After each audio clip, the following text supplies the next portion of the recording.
Bom dia, meus irmãos. Vamos falar sobre missões, né? Alcançou até o japonês. Vamos continuar pregando para que o evangelho alcance todos os povos. Abram suas Bíblias, Mateus capítulo 24.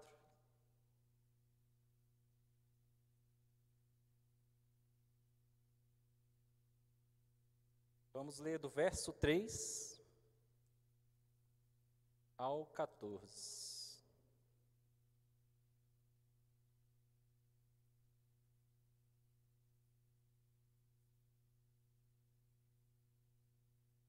Todos encontraram? No Monte das Oliveiras, achava-se Jesus assentado, quando se aproximaram dele os discípulos, em particular, e lhe pediram: Dize-nos, quando sucederão estas coisas, e que sinal haverá da tua vinda e da consumação do século? E ele lhes respondeu: Vede que ninguém vos engane, porque virão muitos em meu nome dizendo: Eu sou o Cristo, e enganarão a muitos. E certamente ouvireis falar de guerras e rumores de guerras.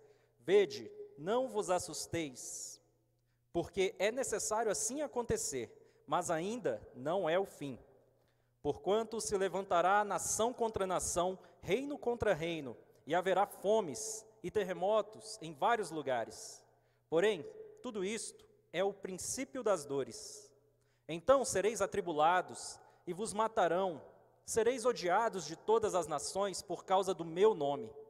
Nesse tempo, muitos hão de se escandalizar, trair e odiar uns aos outros. Levantar-se-ão muitos falsos profetas e enganarão a muitos. E por se multiplicar a iniquidade, o amor se esfriará de quase todos. Aquele, porém, que perseverar até o fim, esse será salvo. E será pregado este evangelho do reino por todo o mundo, para testemunho a todas as nações. Então virá o fim. Eu sei que parece estranho, né? Nós estamos falando sobre missões esse mês, e eu vou falar sobre o sustento de missionários. O que tem a ver o sustento dos missionários com a volta de Cristo? Tem tudo a ver. E eu quero refletir sobre isso com vocês. Jesus, ele nos dá sinais sobre o fim dos tempos. Ele nos revela os propósitos da pregação do Evangelho, que é a principal função de quem? Dos missionários.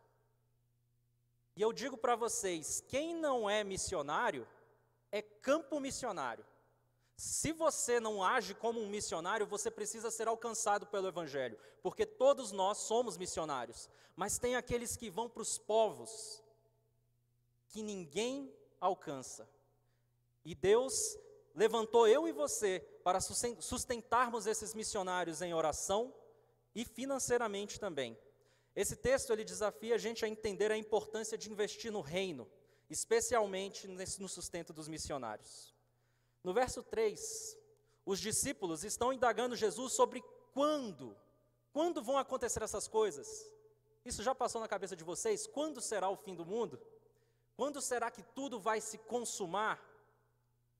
Só que Jesus, ao invés de responder o quando para os discípulos, ele responde o como eles vão viver, até que isso tudo aconteça. E viver aguardando a volta de Cristo significa pregar o Evangelho e sustentar a missão. A verdadeira espera por Cristo é a espera de quem está pregando o Evangelho.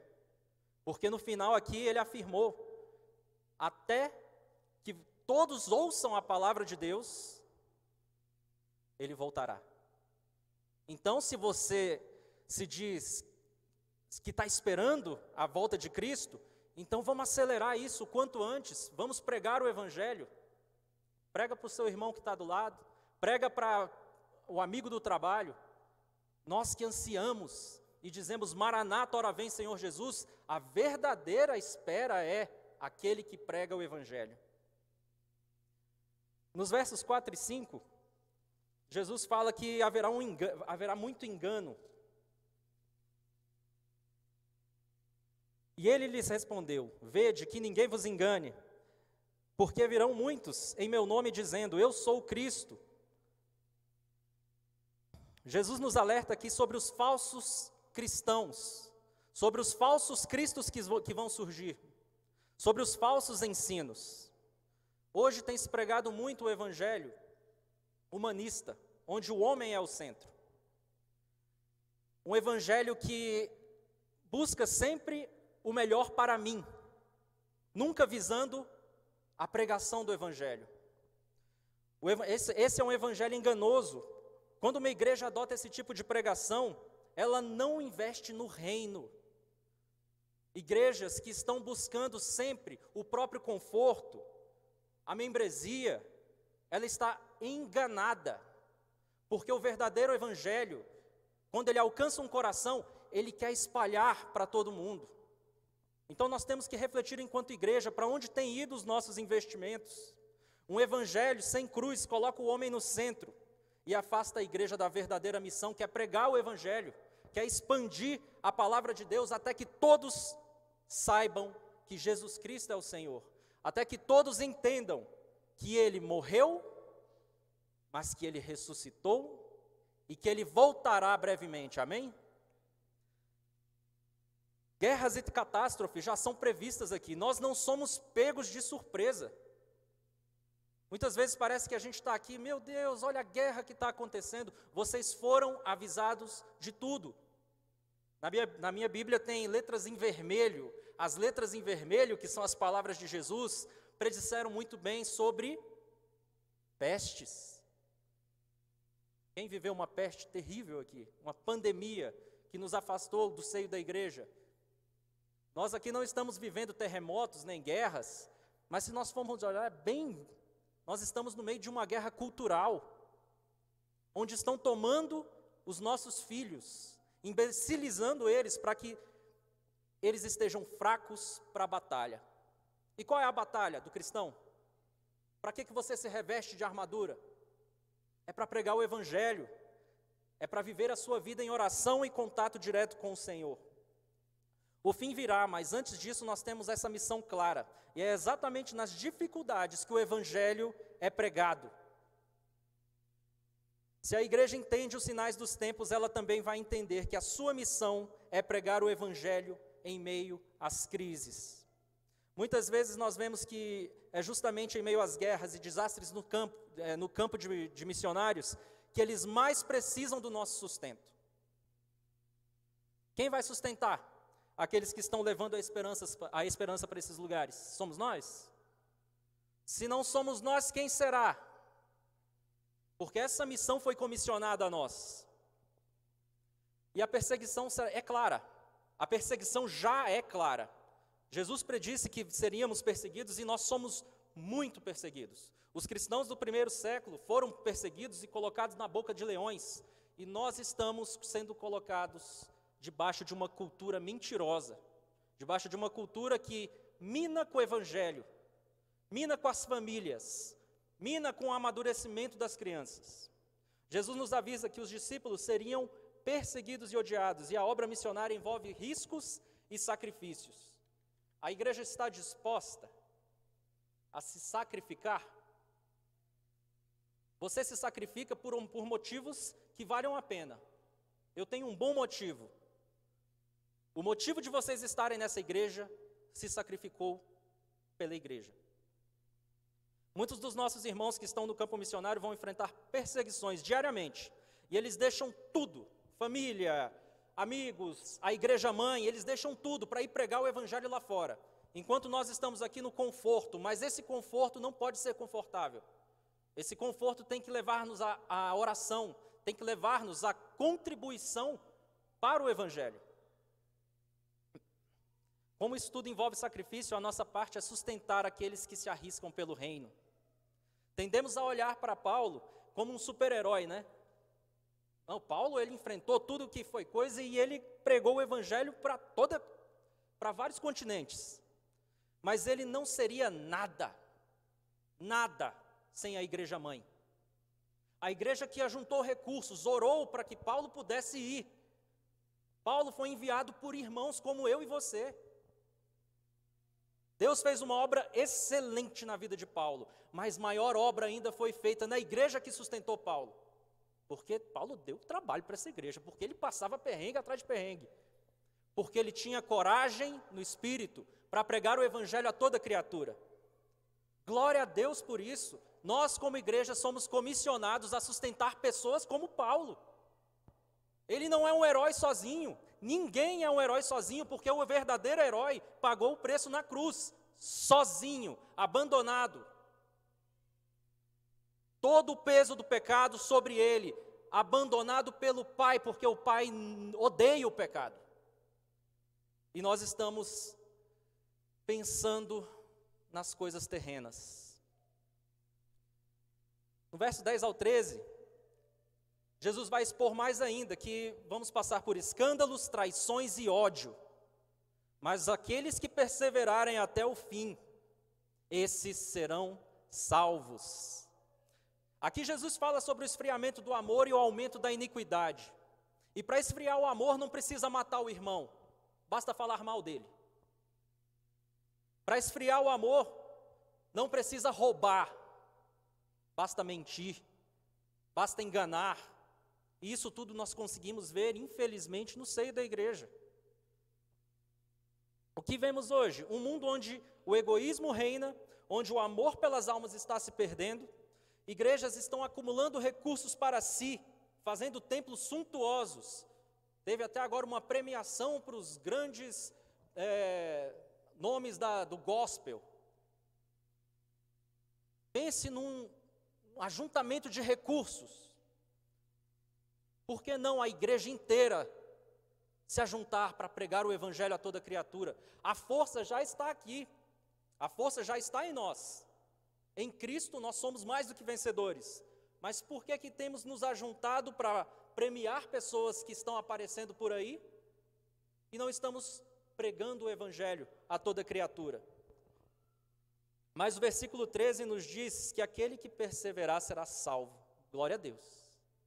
Perseverar nesse contexto significa também manter viva a missão de pregar o Evangelho, mesmo quando o amor do mundo se esfria. Vocês mostrarem o amor de Deus em meio à frieza que esse mundo se encontra, é um ponto brilhante na humanidade. A nossa igreja é um ponto brilhante nesta cidade. Nós temos que entender que quando você acende uma vela, você não esconde ela debaixo da cama. Você coloca onde? Num lugar que todos vejam. E a igreja é isso. Nós não podemos trazer todos os recursos para manter as nossas alegrias, manter as nossas benesses, enquanto o mundo lá fora perece. Vamos ler todos juntos o verso 14?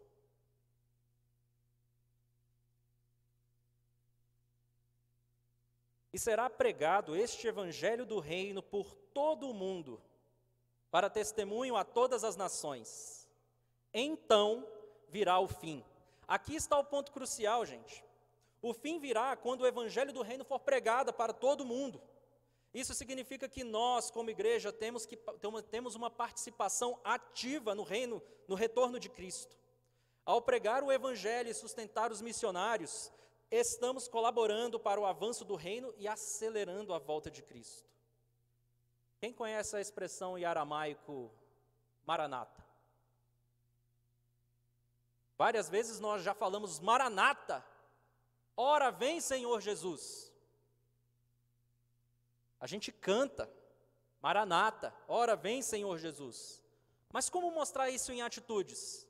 Porque o amor, ele é exposto para as pessoas e para o mundo através de ações. Qual é a ação de quem diz Maranata? Espalhar o evangelho, sustentar principalmente aqueles que estão indo para o campo, sofrendo perseguição, sofrendo a ausência da família, levando a palavra.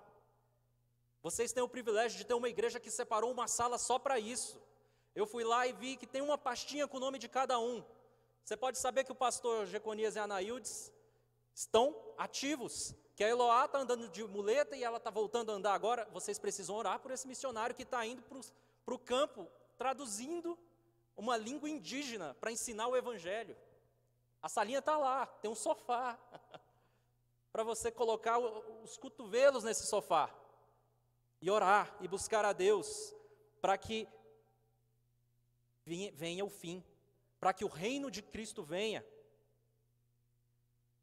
Sustentar missionários não é apenas uma questão de compaixão. Tadinho, né? Nossa, ele precisa de sustento porque ele é um coitado, porque ele não ganha dinheiro como eu ganho, então eu tenho que sustentar esse pessoal. Triste escolha. Meu filho, não, meu filho vai ser médico. Missionário jamais. Entenda que é um privilégio enviar esses meninos para todas as nações, para pregar o evangelho, para correr risco de vida e sofrer pela causa de Cristo. Nós temos que nos alegrar quando saem missionários dessa igreja. Pastor Jonatas, que foi nosso amigo aqui, brincando e orando, e em meio a tantas coisas, hoje é um missionário, que leva a palavra para crianças jogando futebol. E acredite, é um campo missionário. E acredite, os bancos que vocês estão sentados é um campo missionário. Tem um irmão que vem aqui há muitos anos. Eu preguei o evangelho para ele. Não tinha noção nenhuma do que Cristo fez por ele. Cada alma alcançada acelera a volta de Cristo. Ao pregar e sustentar missões, participamos ativamente do avanço do reino. Meu tempo vai minando e aqui eu quero colocar algumas aplicações pessoais para que a gente coloque em prática isso tudo que a gente está falando. Ore pelos missionários. Use essa linha. João Marcos, que maravilha. É muito legal chegar numa sala organizada para isso. A gente poderia ter organizado essa sala para outras coisas. E talvez ela pudesse nem existir, mas essa sala foi organizada para isso. Dedique 15, 20, 30 minutos, 1 hora naquela salinha, buscando a Deus e pedindo por aqueles missionários que a igreja tem sustentado. E ore pelas pastas que virão mais ali, anunciando os próximos missionários que nós, como igreja, vamos estar enviando e sustentando. Contribua generosamente. A Luciana colocou aqui o texto de Isaías, quando Isaías está no templo, e ele só tem uma reação: eu sou homem de lábios impuros, como eu vou falar disso que eu estou vendo? Eu sou um pecador. Igreja, vocês precisam entender que vocês não têm o direito, vocês não têm esse privilégio de adorar o Senhor oferecendo dinheiro para pregar a palavra dele. Quem conquistou esse direito para vocês foi Cristo na cruz. Ofertar para missões não é dar esmola. Ofertar para missões é um privilégio que não foi vocês que conquistaram, foi Cristo. Aquela cruz nos traz benefícios. Nós estávamos separados de Deus, inimigos de Deus, mortos em nossos delitos e pecados. E a ação de um Deus supremo, maravilhoso, glorioso, olhou para você, pequeno pecador, condenado, e com extrema compaixão Ele te deu direitos de inimigos para filhos. E filhos com direitos, com herança prometidas, para que o reino dele vai trazer para nós. Glórias sejam dadas ao nosso Deus. Contribua generosamente. Entenda que é um privilégio seu. Seja ativo na missão. Seja enviando. Seja indo como missionário. Eu não sei quantos aqui vão ser missionários, que vão pregar a todos os povos, a povos não alcançados. Mas seja ativo. Seja um crente ativo na missão. Todos nós podemos ter um papel na grande comissão. E isso foi um direito adquirido por Cristo para você. Uma igreja que retém seus recursos para si, focada em seus próprios anseios, está negligenciando o chamado de Cristo. Mas uma igreja que investe em missões, em oração, em sustento, é uma igreja que compreende os tempos que estão vivendo. E o tempo que nós estamos vivendo é a iminente volta de Cristo. Amém, meus irmãos? Vamos orar? Senhor Deus, te louvamos e te agradecemos, Pai, pela tua bondade em separar o teu povo, a tua igreja, para sustentar aqueles que vão pregar a tua palavra, para levar a tua palavra a povos que não conhecem a tua palavra, a etnias que não conhecem o que o Senhor fez por elas. E o Senhor, estrategista que colocou essa missão para a igreja, para que a igreja não pare, para que é uma missão que parece infinita, mas ela não é, porque o Senhor prometeu que quando o Senhor voltar é porque a igreja pregou o evangelho para toda criatura, Pai. Capacita essa igreja, somos um corpo, Senhor, um corpo cheio de força e vitalidade. Aqui tem homens, Senhor, bem abastados, aqui tem famílias que estão sustentando a sua casa com muita fartura, Senhor. Transforma os nossos corações, transforma os corações dos líderes desta igreja, dos líderes dos lares, das pessoas que frequentam essa igreja, Senhor, e coloca no coração deles a urgência, coloca no coração deles o privilégio que é poder compartilhar da Tua palavra, que é poder contribuir com o Senhor, Pai. Eu peço a Ti, ó Deus, que a Tua graça seja sobre nós, que a Tua misericórdia seja sobre a nossa vida, e que esta missão que o Senhor nos deu possa ser a prioridade para cada membro que chega a esta igreja. A busca de santidade, Pai, a busca de se parecer contigo, seja algo fervoroso nos membros dessa igreja, porque ao se parecer contigo, nada mais nos segura, Pai, porque o Senhor é perfeito, as suas estratégias são perfeitas. Nós te louvamos e te elogiamos e te adoramos, Senhor, por quem o Senhor é, e não porque é um programa de domingo, Pai, mas porque reconhecemos que o Senhor é o Deus Todo-Poderoso, que através de nós vai pregar o evangelho a toda criatura, o mesmo evangelho que alcançou as vidas que estão aqui sentadas, e reconheceram que o Senhor é o Salvador da vida delas, que o Senhor veio para o mundo, morreu, ressuscitou, e salvou toda a humanidade que crê que o Senhor é o Senhor dos senhores. Louvado seja o teu santo nome, em nome de Jesus nós oramos, amém.